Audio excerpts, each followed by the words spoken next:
Perkenalkan, kami dari KLA pada hari ini akan mempresentasikan hasil diskusi kami mengenai soil chemistry.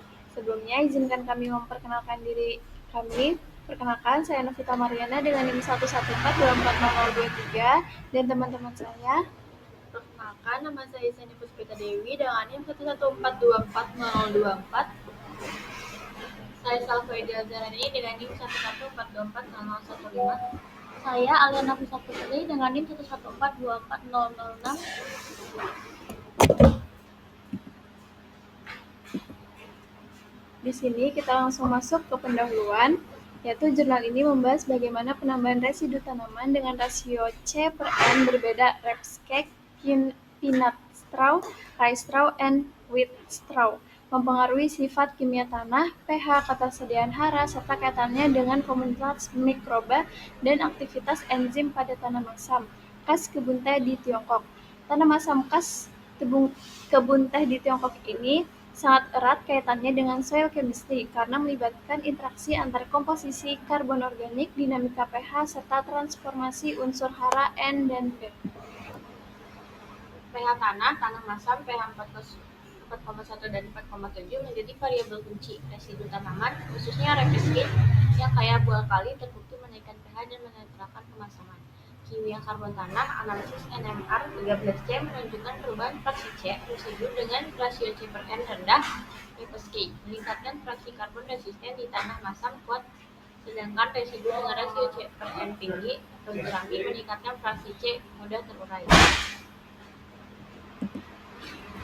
Rasio C per N atau C per P menjadi indikator penting dalam menentukan stabilitas bahan organik dan ketersediaan hara.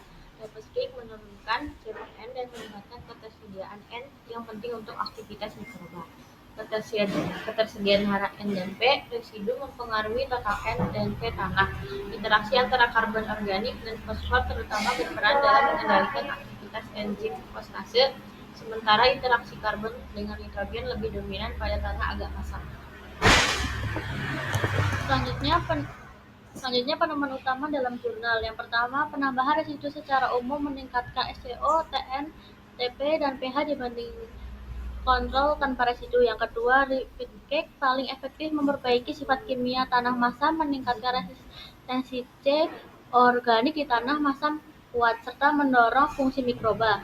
Yang ketiga, aktivitas enzim tanah dipengaruhi interaksi antara kimia karbon dengan P atau pada tanah sangat masam dan dengan N pada tanah agak masam. Yang terakhir, komunitas mikroba terbentuk signifikan pada tanah masam kuat, pH dan kimia C menjadi faktor utama pada tanah agak masam, P dan kimia C lebih berperan. Selanjutnya, penelitian ini memperlihatkan bagaimana prinsip dasar soil chemistry bekerja dalam pengelolaan tanah masam, yaitu pertama, reaksi netralisasi asam oleh abu alkali, kedua, perubahan struktur dan komposisi bahan organik tanah atau SOC akibat input organik dengan rasio C per N berbeda, ketiga, peran pH dalam menentukan kelarutan dan ketersediaan unsur hara, terutama N dan P, keempat, hubungan kimia tanah dengan biologi tanah, mikroba dan enzim yang menunjukkan sifat geochemical cycling.